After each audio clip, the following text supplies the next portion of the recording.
अतिक्रमण धारकांना कळविण्यात येत आहे की आपापले दुकानासमोरील अतिक्रमण टेबल, खुर्च्या, हातगाड्या, बोर्ड, पत्र्याचे शेड हे तात्काळ आत्ताच्या आत्ताच काढून घेण्यात यावे, नसता जेसीबी द्वारे काढण्यात येईल असे आपणास मुख्य अधिकारी नगर परिषद पैठण हे कळवितात।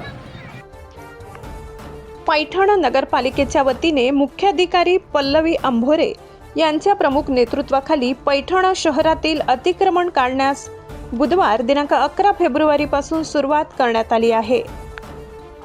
मुख्याधिकारी पल्लवी अंभोरे यांनी दिलेल्या माहितीनुसार पैठण शहरातील प्रमुख रस्त्यावर व नाथ मंदिर परिसरात झालेले अतिक्रमण स्वतःहून काढावे म्हणून यापूर्वीच नगरपालिकेच्या वतीने कडक सूचना देण्यात आल्या होत्या, परंतु नगरपालिकेच्या या सूचनेकडे अतिक्रमण धारकांनी दुर्लक्ष केल्याने अतिक्रमण हटाव मोहीम सुरू करण्यात आली।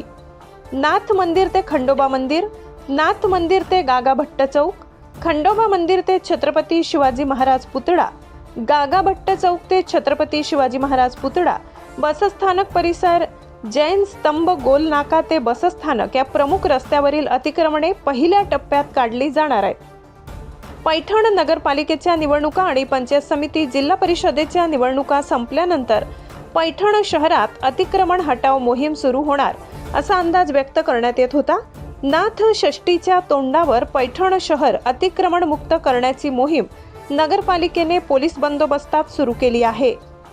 या अतिक्रमण हटाव मोहिमेमध्ये स्वतः मुख्याधिकारी पल्लवी अंभोरे, उपमुख्याधिकारी सोमनाथ गर्जे, प्रशासकीय अधिकारी नागेश खोडवे, नगररचना अधिकारी तुषार वाकडे, अभियंता पंकज पवार, वरिष्ठ लिपिक व्यंकटी पापुलवार, स्वच्छता निरीक्षक गावंडे, विजय पैठणे, छोटूराम दुबे, अशोक पगारे, अमोल शेजूळ, सचिन ससाने, वसुली अधिकारी अश्विन गोजरे यांच्यासह पोलीस निरीक्षक महादेव गोमारे यांच्या मार्गदर्शनाखाली मोठा पोलीस बंदोबस्त तैनात करण्यात आलाय।